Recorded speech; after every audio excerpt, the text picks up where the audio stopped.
Jagat dunia maya dihebohkan dengan video perselingkuhan. Istri memergoki suami sedang berduaan bersamaan perempuan cantik yang merupakan sepupunya sendiri di dalam kamar.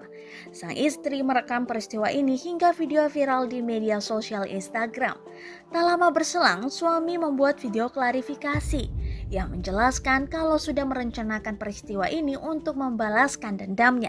Video ini hanya untuk prank kepada istri karena sebelumnya sang istri sudah terlebih dahulu melakukan prank. Assalamualaikum warahmatullahi wabarakatuh. Jadi kali ini gue bakalan minta bantuan Jihan untuk jadi